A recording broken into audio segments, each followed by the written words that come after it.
요한일서 1장 3절 말씀 봉독합니다. 우리가 보고 들은 바를 너희에게도 전함은 너희로 우리와 사귐이 있게 하려 함이니 우리의 사귐은 아버지와 그의 아들 예수 그리스도와 더불어 누림이라. 아멘. 사랑하는 성도 여러분, 한 주간 평안하셨습니까? 우리 하나님의 은혜와 놀라운 축복이 우리 모두 가운데 날마다 함께 하시기를 주님의 이름으로 축원합니다. 우리 찬양대 찬양 들으니까 정신이 다 번쩍 나네요. 네, 우리 장로님 표정을 봤어야 돼요. 마지막 아멘 할 때 저러 쓰러지시는 거 아닌가 생각 좀 봤습니다. 참 귀한 찬양 너무 감사합니다. 오늘은 코이노니아 교회 교육주를 맞이해서 우리 교단이 올해의 교회 교육의 주제인 코이노니아 하나님과 사귀는 성도라는 제목으로 함께 말씀을 나누겠습니다. 인간에 대한 연구 중에 장기간을 전문기관에서 했던 연구들이 참 많이 있는데요. 그 중에 우리나라의 유명한 연구 하나가 있습니다. 하버드 대학에서 했던 연구인데요. 1938년부터 75년이라고 하는 긴 시간 동안 이 의과대학의 연구진들이 724명을 집중해서 이제 같은 사람들을 연구를 한 겁니다. 2년에 한 번씩 심층 인터뷰를 통해서 이분들의 한 절반은 보스턴 지역의 빈민가 분들이었고요. 나머지는 당시에 이 하버드 대학의 신입생들이라고 하더라고요. 전체가 다 백인이면서 남성들이었습니다. 근데 이분들이 어떻게 인생을 살아가고 어떤 것에 가치를 두는가를 둔 연구였습니다. 특별한 계층이라고는 볼 수 있지만 그렇게 긴 시간 동안 인간 자체에 대한 연구를 한 전문가 그룹의 연구이기 때문에 의미가 있는 거죠. 지금까지 생존해 계신 분은 한 60명 정도 된다고 하고요. 연구진들도 많이 바뀌어서 4번에 걸쳐서 연구진들이 새로 꾸려졌다고 합니다. 그만큼 긴 시간이에요. 우리로서는 일제강점기 때부터 한 사람들을 계속 연구한 겁니다. 그리고 내놓은 결론이 최근 이과대학 정신과 교수인 로버트 윌딩어 교수가 냈다고 하는데요. 그분의 강의에 이런 게 있습니다. 인간은 어떤 삶을 살 때에 가장 행복하고 의미 있게 느끼는가라고 하는 질문에 한마디로 결론을 이렇게 냈더라고요. 좋은 관계. 제가 보면서 70년 연구에서 너무 뻔한 답 아닌가 하는 생각도 했는데 좋은 관계가 결국은 인간의 삶의 행복에서 가장 중요한 요소라고 하는 겁니다. 그리고 이제 3가지를 얘기하는데요. 첫 번째는 고립되지 않은 사회적인 관계, 이웃, 친구, 가족 이런 공동체가 있는 것이 당연히 행복한 삶의 필수적인 요소가 되겠죠. 다만 여기에서는 제가 좀 주목해 본 건 그거예요. 사람들이 이제 다양한 자기 애착 관계를 갖는 게 있죠. 나는 산을 사랑해, 나는 바다를 사랑해, 혹은 집에 있는 반려견을 사랑해 이런 거 충분히 가능한데요. 그러나 인간의 근본적인 행복감은 결국 인간과의 관계가 중요하다라고 하는 겁니다. 두 번째는 그런데 그 인간과의 관계가 좋은 관계가 절대적인 양하고 꼭 비례하지는 않는다는 거예요. 그러니까 100명과 좋은 관계 혹은 1000명, 10,000명이 나하고 좋은 관계를 맺으면 더 좋은가? 라고 하는 질문인데요. 꼭 그렇지는 않답니다. 중요한 건 정말 나를 잘 받아주고 나와 좋은 관계를 갖는 소수라도 극단적으로 얘기하면 단 한 사람이라도 그런 사람이 있는가의 문제라는 거예요. 어리고 젊을 때는 사회활동도 많이 하고 주변에 사람이 많은 것 같지만 나이가 들고 병약해지고 이렇게 되면 인간관계는 좁아지고 거기서도 내 마음을 탁 터놓고 나를 수용하고 나도 수용할 수 있는 좋은 관계는 아주 극단적으로 작아진다라고 하는데 그러면서도 가장 슬픈 것은 단 한 명도 나와 좋은 관계인 사람이 없는 것, 이게 제일 비참한 거 아니겠습니까? 그러니까 누군가 나와 좋은 관계가 있는 사람, 그리고 가능하면 거기 한 3~4명 이상일 때 사람은 제일 행복감을 느낀다는 거예요. 그리고 마지막은 이러한 좋은 관계는 결국 뇌 건강을 포함한 신체적인 건강에도 이제 도움이 된다. 이런 연구입니다. 인간관계가 중요하다는 건 우리 모두가 알고요. 또 인간관계가 좋아야만 삶의 질도 올라가는 건 누구나 공감하실 겁니다. 그러면서 또 하나 잊지 말아야 될 건 그럼에도 불구하고 인간관계는 참 쉽지 않다라는 거예요. 인간관계는 중요하지만 참 쉽지 않아요. 그래서 누군가는 사람 때문에 힘들고 인간 덕분에 행복하다는 말이 아마 그래서 나온 것 같습니다. 사람 때문에 행복하기도 하지만 사람 때문에 힘들죠. 죽고 싶은 마음이 들 정도로 괴로움을 주고 나를 외롭게 만드는 것들도 사실은 인간관계일 것입니다. 더군다나 수평적인 인간관계 속도 그렇지만 수직적인 인간관계 속에서는 더 많은 사람들이 외로움과 어려움을 호소하곤 합니다. 다른 사람과 잘 소통이 안 된다는 거예요. 다른 세대도 마찬가지죠. 집안에서 가장 가까이 지내고 있는 나의 가족들 혹은 내 자녀, 손자, 손녀와의 소통 잘 되시는 분 사실 그렇게 많지 않을 거라고 생각이 듭니다. 소통의 방식도 많이 다르더라고요. 지난달에 우리 춘천에서는 유명한 찬양팀이 와서 찬양 집회를 했습니다. 교회가 중심이 됐다기보다 그 찬양팀이 이제 했는데요. 그 제이어스라고 하는 찬양팀입니다. 아주 유명하고요. 요즘 20대들이 상당히 좋아하는 찬양팀이에요. 근데 와서 이분들이 찬양 집회를 했는데 놀랍게도 제가 춘천에 와서 7년 넘게 있으면서도 한 번도 보지 못한 장면이라고 생각이 드는데요. 그 20대 젊은 청년들이 예배당에 들어가기 위해서 줄을 섰습니다. 우리 교회 청년들도 갔어요. 500명 넘는 춘천의 20대들이 모여서 찬양 집회를 한 건 정말 오래간만에 일어난 일이라고 생각이 듭니다. 모여있던 청년들 스스로가 놀랐습니다. 와, 우리 춘천에 이렇게 간절한 청년들이 있었구나라고 하는 10대, 20대들이 모여서 열심히 찬양했습니다. 감사하고 좋은 일인데 여기서 놀랄 만한 일은 춘천에 있는 대부분의 목사님들이 그런 집회가 있는지 몰랐다는 거예요. 왜 몰랐느냐 하면 이 집회는 단 한 장의 포스터, 단 하나의 현수막 광고를 하지 않았기 때문입니다. 하는지 몰라요. 그런데도 아이들이 수백 명이 꾸역꾸역 모여들고 줄을 섰어요. 어떻게 홍보했을까요? 어떻게 알렸을까요? 카카오톡도 아니고 페이스북도 아니고 오로지 인스타그램 하나였습니다. 제가 이 말씀을 우리 지역에 있는 목사님에게 말씀을 드렸더니요. 그럼 나도 이제 오늘부터 인스타그램 해야겠다. 이러시더라고요. 그래서 제가 그랬습니다. 목사님이 인스타그램을 하는 순간 청년들은 스레드로 옮겨갈 겁니다. 제가 그랬어요. 스레드라고 지난주에 새로 시작된 SNS 있죠.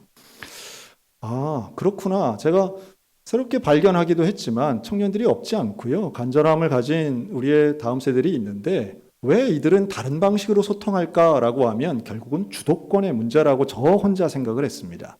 그 찬양 집회에 간 이유는 물론 찬양팀 자체 지명도 인지도가 가장 중요한 이유였지만 그들만이 향유하는 문화, 그들만이 소통하는 커뮤니케이션이 있었기 때문에 성공한 집회였지 않았나 하는 제 개인적인 생각을 가졌어요.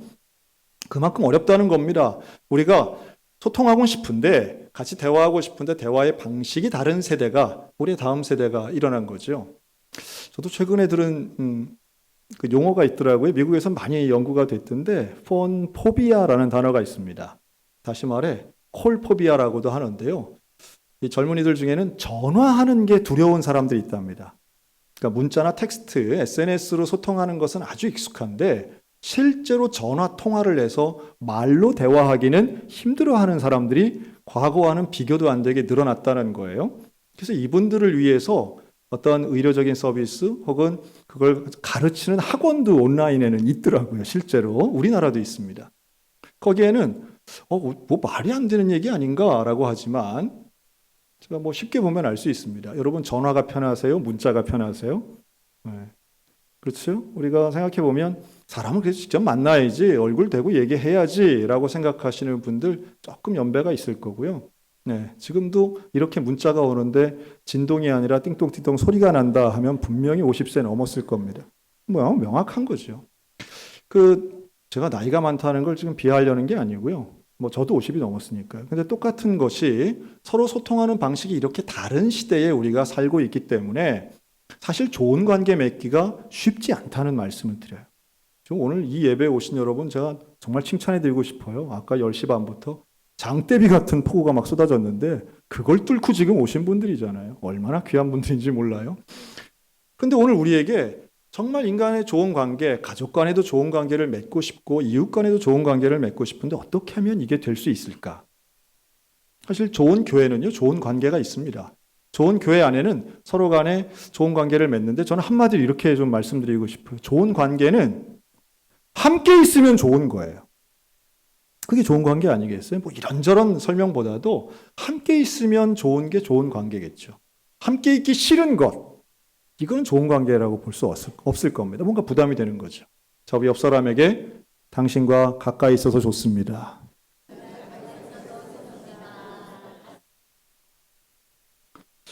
사도행전 2장 46절 이렇게 말씀합니다. 날마다 마음을 같이하여 성전에 모이기를 힘쓰고 집에서 떡을 떼며 기쁨과 순전한 마음으로 음식을 먹고. 초대교회 교인들은요, 모이는데 왜 힘을 썼냐 하면 모이는 게 기뻤기 때문이에요. 만나는 게 기뻤기 때문이에요.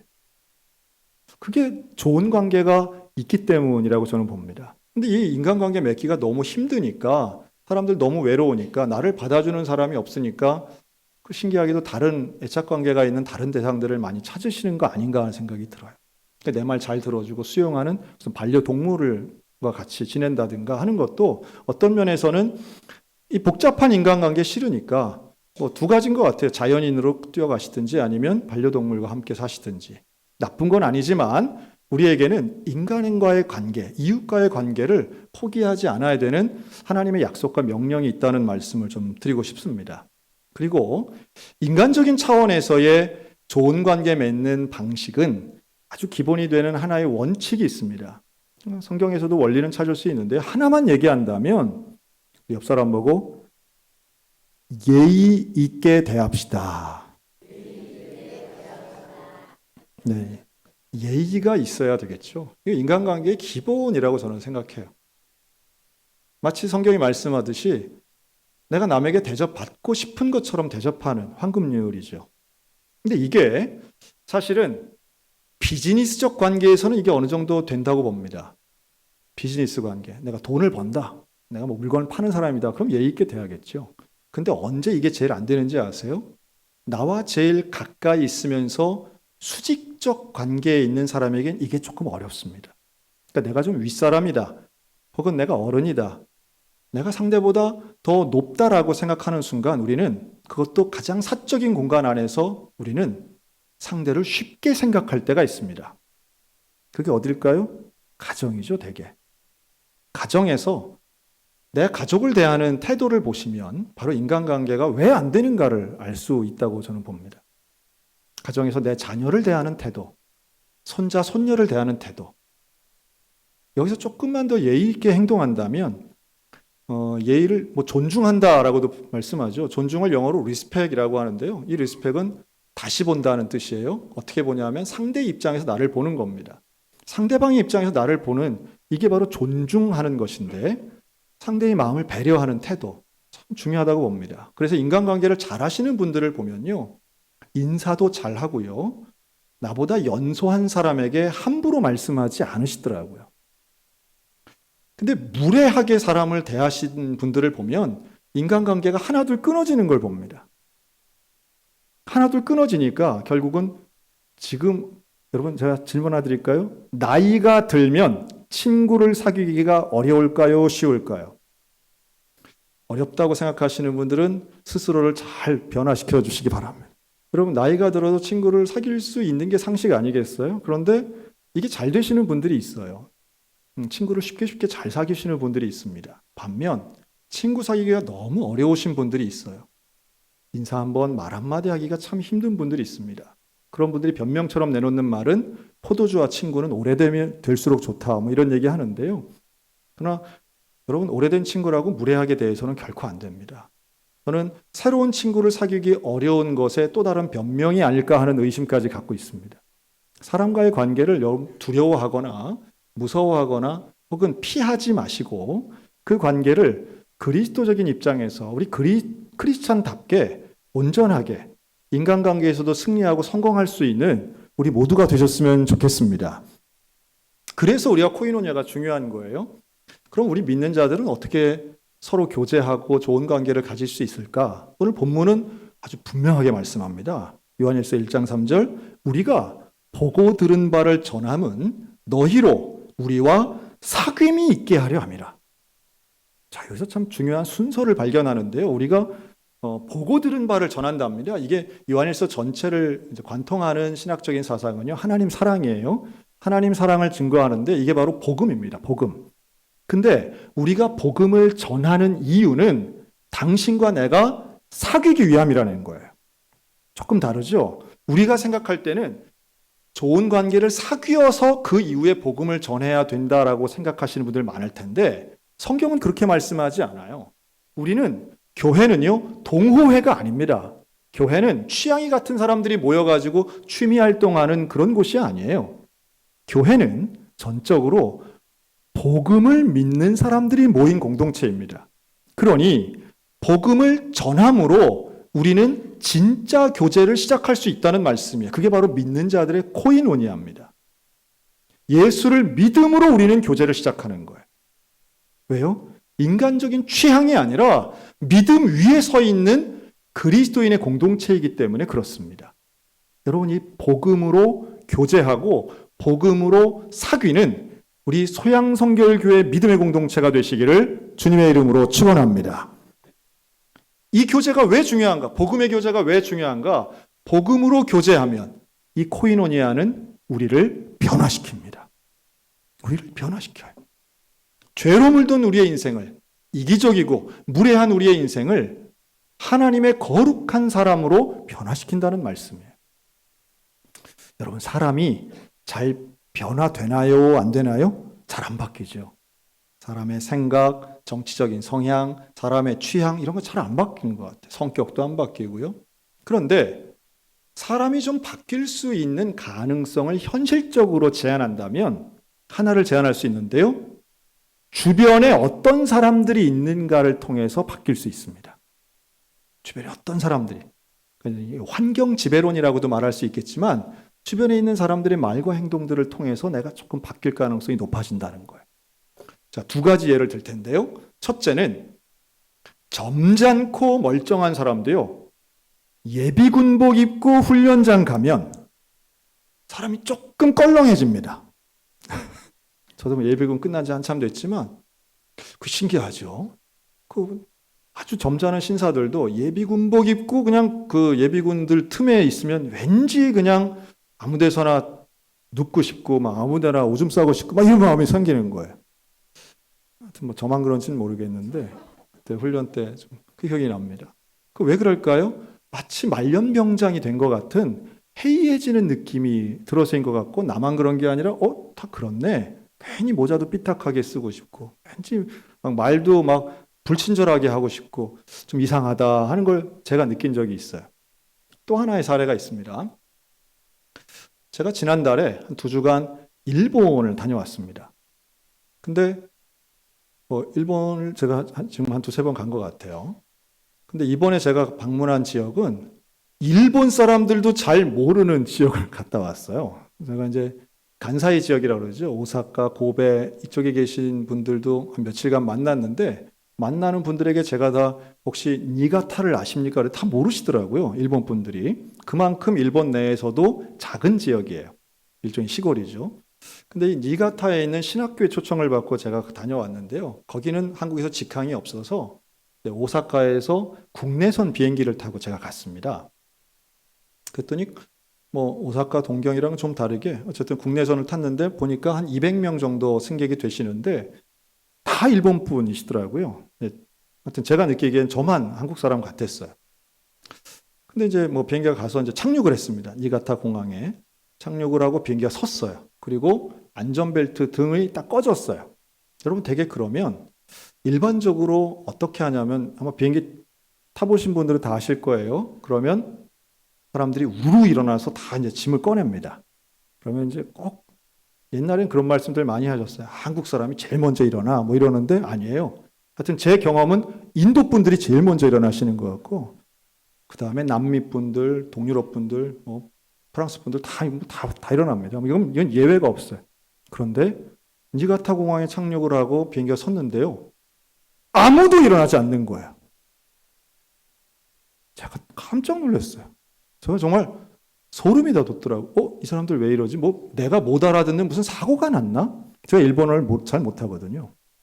근데 그게 아니에요. 어디다 물어볼 데도 없고 이 사람들 왜 이러지? 그런데 정말 맨 앞자리부터 자기 짐 꺼내서 한 명 나가시는 거예요. 자, 제가 질문 드립니다.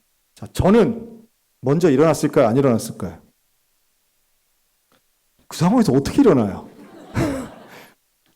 뭐 일어나는 게 절대 불법적인 것도 아니고요. 문제되는 행동이 아닌 걸 제가 잘 알지만 아무도 안 일어나는데 어떻게 일어나겠어요? 그럼 제가 속으로 어떤 일본 사람한테 지고 싶지 않은 마음도 좀 있었던 것 같고요. 어쨌든 그게 질서 정연한 건 맞잖아요. 그러면서 제가 미국 사람들이 왜 일본인을 조금 더 인정하는가를 요런 면을 보면은 그럴 수도 있겠구나. 이런 가증스러운 자들 같으니라고. 부정적으로 본 다음에 눈치 보는 문화겠지만 긍정적으로 보면 어쨌든 질서를 지키는 것만큼은 명확해 보였습니다. 그래서 제가 그랬어요. 나는 뭐 여러 번 비행기 타고 해도 다 일어나서 짐을 꺼낸 게 자연스러운 나였는데 나의 배어있는 습관을 이 사람들이 하루아침에 이렇게 바꾸는구나 하는 걸 제가 깨달았어요. 여러분 주변에 어떤 사람이 있는가, 주변 사람들이 어떤 말과 행동을 하는가는 사실은 내 행동 변화의 중요한 모티브가 된다는 말씀을 드리는 거예요. 그렇다면 내 인생에서 가장 중요한 것을 변화시키는 분은 과연 누구가 옆에 있어야 될까요? 당연히 나를 창조하신 하나님, 당연히 나를 사랑하셔서 나를 위해 십자가를 지시고 나를 구원하신 그 예수님이 나와 함께 하신다면 예수님이 원하는 형태로 나의 삶은 바뀌게 될 줄로 확신합니다. 그게 우리가 원하는 인생의 변화인 것이죠. 구원받은 사람답게 살아간다는 것은 내가 원하는 삶에 예수님을 끌어당기는 것이 아니라 예수님이 원하는 삶으로 내가 인도함을 받는 거예요. 그러기 위해서는 내가 예수님과 친해야 되고 내가 예수님과 함께 해야 됩니다. 이게 예수 그리스도와의 코이노니아입니다. 예수님을 믿어서 우리가 변화된다? 어느 정도까지 변화되는가? 요한일서 3장 18절에 보면 자녀들아 우리가 말과 혀로만 사랑하지 말고 행함과 진실함으로 하자고 말씀합니다. 행함과 진실함. 그러니까 그냥 말로 하는 사랑, 남이 볼 때는 다 그럴듯해 보여요. 그런데 예수님을 믿는 사람의 코이노니아가 이루어지면 말과 진실함으로 한다는 거예요. 그게 그리스도인의 변화된 삶인 것이죠. 이건 교양인의 삶과는 좀 다릅니다. 교양인들과 우리의 삶이 다른 것은 교양 있게 살자는 얘기가 아니에요. 진실함으로 살자는 거예요. 그런 면에서 코이노니아는 하나님과 우리가 연합되는 놀라운 은혜의 순간입니다. 하나님과 교제하는 거죠. 하나님과 함께하면 즐거워야 돼요. 하나님과 함께하는 것이 기쁨이 되어야 됩니다. 그래서 오늘 본문도 이렇게 말씀해요. 우리의 사귐은 아버지와 그의 아들 예수 그리스도와 더불어 누리는 것이다. 그러니까 더불어 함께 하신다는 거죠. 우리가 하나님과 함께하는 것, 예수 그리스도와 함께하는 삶이 진정한 코이노니아입니다. 근데 이게 언제 분리가 됐을까요? 하나님과 우리는 원래 창조되었을 때는요, 하나님과 소통하고 교제했어요. 근데 에덴 동산에서 이게 분리가 된 거예요. 왜 분리가 됐죠? 사람의 죄 때문입니다. 인간의 죄는 하나님과의 교제를 분리시켰어요. 하나님과 더 이상 소통할 수 없도록 만들었어요. 최초의 인간의 죄는 하나님을 피하게 만들었습니다. 그래서 아담과 하와는 하나님이 부르시는데도 아담아, 아담아 부르는데도 나무 그늘에서 숨어서 나타나지가 않아요. 죄는 하나님과의 교제를 방해합니다. 분리시켜요. 이것을 해결하신 것이 예수 그리스도의 십자가 보혈입니다. 예수님은 나를 위하여 이 땅에 오셨고 죄의 문제를 해결하심으로 다시 나와 하나님께서 교제하도록 만들어 주셨어요. 여러분, 이 놀라운 하나님과의 연합이 회복되는 저와 여러분들 되시기를 주님의 이름으로 축원합니다. 요한일서 1장 6절 7절을 읽어드립니다. 만일 우리가 하나님과 사귐이 있다 하고 어둠에 행하면 거짓말하고 진리를 행하지 아니함이거니와 그가 빛 가운데 계신 것 같이 우리도 빛 가운데 행하면 우리가 서로 사귐이 있고 그 아들 예수의 피가 우리를 모든 죄에서 깨끗하게 하실 것이다. 하나님과의 연합은요, 그 죄의 문제를 해결하는 것인데 예수 그리스도 앞에 회개하는 것입니다. 회개를 통해 십자가 보혈의 권세와 능력이 우리 가운데 임하면 우리는 하나님과의 교제가 회복됩니다. 여러분, 이 놀라운 구원의 비밀이, 이 놀라운 풍성한 삶의 역사가 오늘 우리 모두 가운데 임하여 하나님과 연합하는 코이노니아의 은혜를 누리시기를 주의 이름으로 축원합니다. 이걸 누려야 되는 거예요. 여러분, 그러면 우리의 인생이 바뀌고 하나님과의 연합이 이루어지면요, 내가 나 자신을 보는 시각도 달라집니다. 내가 나 자신을 보는 시각이 달라져요. 여러분, 우리는 창조될 때부터 특별한 존재로 창조되었습니다. 아무리 반려견이 귀해도요, 개와 우리의 차이가 뭔지 아세요? 우리는 하나님의 형상을 따라 지음받은 존재들입니다. 하나님의 형상을 따라 지음받은 존재는 인간밖에 없습니다. 그리고 인간을 창조하신 하나님의 목적은 우리와 교제하기 위함이에요. 우리의 죄 때문에 분리되었고 그 분리를 해결하시기 위해 예수 그리스도가 목숨 걸고 목숨 바쳐 우리를 구원하신 이유도 똑같습니다. 하나님의 형상이 회복되길 원하시는 거예요. 그래서 우리는 그 가치가 예수님 목숨만큼 귀한 거예요. 우리가 얼마나 존귀한 존재인지 몰라요. 우리는 하나님이 이 세상에 그 어떤 것보다 천하보다 귀한 영혼이 우리 한 영혼이에요. 여러분 이걸 나 자신에게도 잘 적용해 보시기 바랍니다. 내가 얼마나 귀한 존재인지 몰라요. 그러니까 리스펙, 존중한다라고 하는 걸 남도 존중해야 되지만 나 자신도 좀 존중해야 돼요. 나 자신을 존중하는 하나님이 나를 얼마나 귀하게 여기시는데 내가 나를 무시하면 안 되지. 그러니까 스스로를 무시하는 분들이 있습니다. 자기 자신을 무시하는 분들, 그래서 아무거나 막 먹여요. 그리고 자기 자신에게 아무런 서비스를 하지 않는 분들이 있습니다. 청소, 빨래, 설거지 자기 자신을 위해서 안 하시는 분들. 그리고 건강을 위해서 아무것도 안 하시는 분들이 있습니다. 이런 분들은 고독사로 가는 지름길을 걷고 계신 거예요. 그러니까 이 고독사, 우리 한국 사회에 지금 문제가 됐죠. 큰 문제 중에 하나입니다. 근데 이 고독사를 당하는 분들 참 안타깝고 안타까운 일이긴 한데 이분들이 공통점이 있다는 거예요. 인간관계가 끊어지는 거예요. 그리고 스스로도 자기 자신을 존중하는 마음이 없을 뿐만 아니라 물론 여기에는 신체적인 또 심리적인 문제들이 복합적으로 있겠지만 음식, 생활습관, 청결한 환경 이런 것들을 다 포기하고 인생을 놓은 분들이 결국 고독사 하시더라는 거예요. 고독사에 대해 연구하다 보면 최근 일본에서 나온 단어 하나가 우리를 더 관심 있게 만드는데요. 최근 일본은 동거 고독사가 문제가 됩니다. 동거 고독사는 혼자 살지 않는데 한 집에 살고 있는데 고독사를 당하시는 거예요. 즉 남편이 죽은 지 6개월이 됐는데도 모르는 아내가 있습니다. 두 분 다 치매죠. 옆방에 아들이 죽어가고 있는데 어머니가 죽어가고 있는데 아들은 그걸 몰라요. 그 방문을 열어보지 않는 거죠. 이런 동거고독사는 지금 사회적으로 이 관계가 어떻게나 깨어지고 분리되어 있는가를 너무도 명확하게 보여주고 있습니다. 아무리 가까운 사이라 할지라도 서로 돌아보지 않고 방문하지 않고 연락하지 않는 사이들 이미 관계가 다 깨어진 거죠. 관계 단절은 남의 얘기가 아닙니다. 이미 우리나라에도 여러 통계가 나오지만 건강하고 정상적인 사회생활을 하다가 고독사로 가는 최단 기간들 몇 개월만으로도 가능하고요. 일반적으로는 4년 6개월 정도 걸린다고 하더라고요. 그러니 지금의 상태가 아닌 우리의 미래를 생각해 보면 이웃과의 관계, 하나님과의 관계, 또 나 자신과의 관계는 내 생활에서 참 중요한 부분을 차지합니다. 그리고 이러한 코이노니아의 근본은 결국 나를 창조하신 하나님과의 관계가 건강해야 되는 것이죠. 또 내 스스로가 나와의 관계가 건강해야 남과의 관계에서도 나의 자존감을 살리면서도 건강한 관계 유지할 수 있는 건 참 당연한 이치입니다. 왜냐하면 상대를 존중하고 상대에게 배려할 수 있는 여유는 결국 나 자신의 건강함이 기본이 되기 때문이죠. 하나님이 나를 창조하신 이 귀한 코이노니아의 교제의 원리가 오늘 우리들 가운데는 적용되고 우리를 통해서 우리의 다음 세대 자녀들에게도 분명히 이어져야만 합니다. 그리고 이걸 경험하고 가르치기 위해서 우리 교회는 여름 교육을 합니다. 바로 오늘부터예요. 오늘부터 여름 성경학교와 수련회가 시작됩니다. 우리가 바라기는 우리의 자녀들이, 우리의 다음 세대가 정말 하나님 앞에 예수 그리스도를 만나고 예수님과 친밀한 코이노니아를 통해 인생에서 변화된 삶을 살고 자기 자신이 얼마나 존귀한 존재인가를 깨닫고 요한일서가 말씀하는 하나님은 사랑이시고 그 사랑을 경험하여 거룩하고 온전한 삶을 살아가는 그런 그리스도인들이 되기를 원하는 거죠.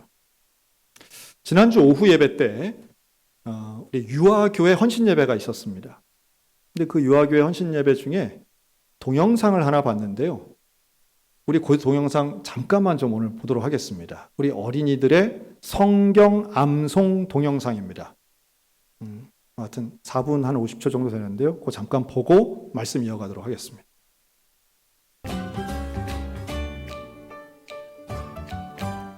또 내가 내게 이르노니 너는 베드로라.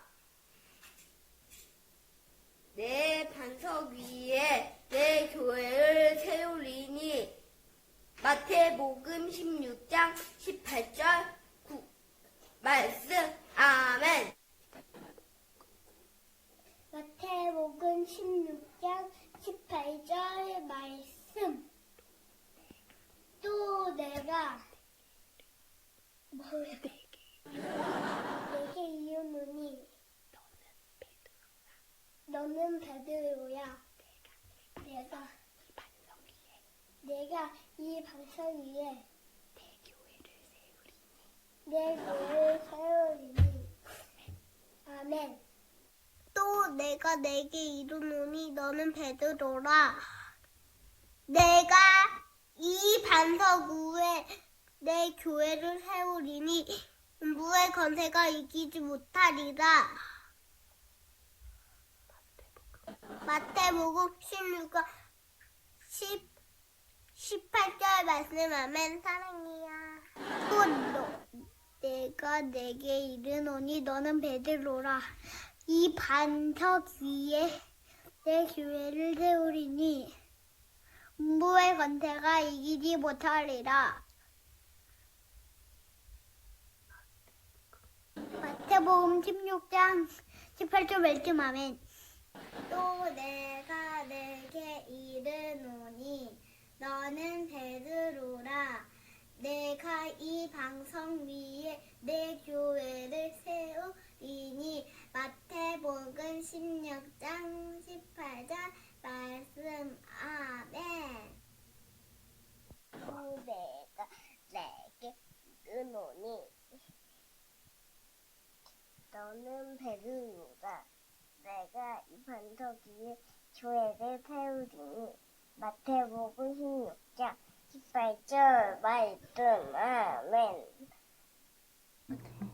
또 내가 내게 이르노니 너는 베드로라. 내가 이 반석 위에 내 교회를 세우리니. 마태복음 16장 18절 말씀. 아멘. 아멘. 또 내가 내게 이르노니 너는 베드로라. 이 반석 위에 내 교회를 세우리니. 마태복음 16장 18절 말씀. 아멘. 또 내가 내게 이르노니 너는 베드로라. 내가 이 반석 위에 내 교회를 세우리니. 마태복음 16장 18절 말씀. 아멘. 또 내가 내게 이르노니 너는 베드로라.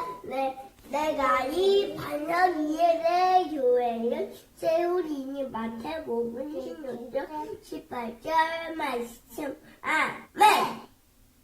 또 내가 내게 이르노니 내가 내게 이르노니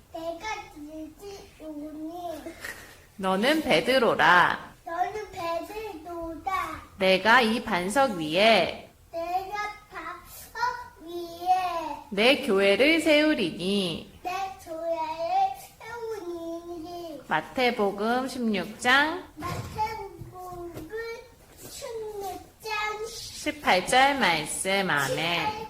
18절 말씀. 아멘. 잘했어요. 가자. 또 내가 내게 이르노니 너는 베드로라. 내가 이 반석 위에 내 교회를 세우리니. 마태복음 16장 18절 말씀. 아멘. 또 내가 내게 이르노니 너는 베드로라. 내가 이 반석 위에 내 교회를 세우리니. 마태복음 16장 18절 말씀. 또 내가 이르노니 난 베드로라. 이 반석 위에 교회를 세우리니 왜 건대가 이기지 못하니라. 마태복음 16장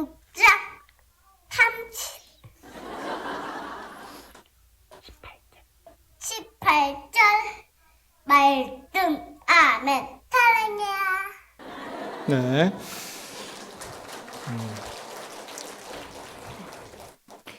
자, 제가 이렇게 이제 암송을 했는데 애들이 갈수록 이제 어린 애들이에요. 자, 얘들이 암송을 뭐 이번 달만 한 게 아니라 매달마다 하는 겁니다. 근데 이제 7월 달 암송이 이렇게 됐는데요. 여러분 보시면 얘네들은 암송을 왜 할까요? 첫째, 성경을 사모하고 하나님을 사랑해서 성경 말씀을 외우겠다 결단하고 외웠다. 2번, 엄마의 열심이다. 엄마의 열심인 거예요. 자, 엄마는 왜 이런 열심을 낼까요? 엄마는 왜 자기 자녀를 성경을 열심히 외우도록 할까요? 물론 여기에 다양한 생각이 있을 수 있습니다. 그러나 부정할 수 없는 몇 가지 있는데 첫째는 다른 애들도 하니까. 이거 중요하죠? 다른 애들도 하니까 하는 거예요. 물론 이렇게 생각할 수도 있겠죠. 성경 암송하면 기억력 좋아지고 머리가 똑똑해져서 좋은 대학 갈 거야. 뭐 이런 기대감을 가질 수도 있겠죠. 그러나 분명한 건요. 어릴 때부터 하나님 말씀을 듣고 배우고 가능하면 암송하고 물론 말씀대로 사는 것은 본인이 결단하고 하나님을 경험해야만 일어나는 일이고 성령의 도우심이 절대적이라는 걸 우리 잘 알고 있습니다. 근데 이런 계기가 이번 성경학교와 수련회에 일어날 수 있도록 여러분 기도해 주시기 바랍니다. 다행스러운 건 우리 학부모들은 여기에 많이 공감하고 계시다는 거예요. 우리 교회 학부모들은 참 열정적으로 헌신적으로 협력하고 동참하고 있습니다. 분명히 이 아이들이 앞으로 하나님 나라에 쓰임받고 평생을 예수님과 아름다운 교제, 코이노니아를 하며 천하보다 귀하게 여기시는 그 하나님의 은혜를 만끽하고 하나님께 영광을 돌리는 거룩한 성도가 될 줄로 믿습니다.